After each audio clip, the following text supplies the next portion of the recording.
PK Eugene Wamalwa ameitaka serikali ya Kenya Kwanza kutekeleza manifesto yake na ahadi ilizotoa kwa wananchi badala ya kuendesha siasa za kutaka kugawanya upinzani. Akiongea huko Trans Nzoia, Wamalwa amekariri kuwa atakuwa analenga kupeperusha bendera ya upinzani mwaka 2027. Ndugu zetu kutoka Rift Valley na Central wakati wako na Weta wanamwambia Ruto atakuachia. Wakienda wakati wako na Musalia wanamwambia Musalia Ruto atakuachia.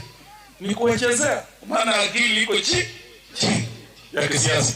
Sisi hatutaki hiyo maneno, wabunuasi wa siasa hatutaki. Wewe Weta ukitaka 32 ngoja tutaongea 32 huko, lakini sisi na wale viongozi wako mtazamo wetu tunasema 2027 mulia wapi? Kwa meza. Mimi sina haja na wizara yoyote ya Bwana Ruto. Kile kiti mimi nataka sio wizara tena. Hiyo mimi nimepita. Kile kiti nataka ni kiti Ruto mwenyewe amekalia. Hiyo mnafikiria anaweza kaniwachia?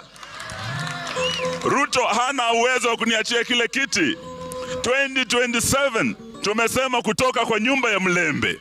Kama vijana wakubwa wanaogopa Musalia na Weta, wajue kwa nyumba ya Mlembe watakuwa na kijana Daudi atakaye kuwa tayari kupambana na huyu Goliathi.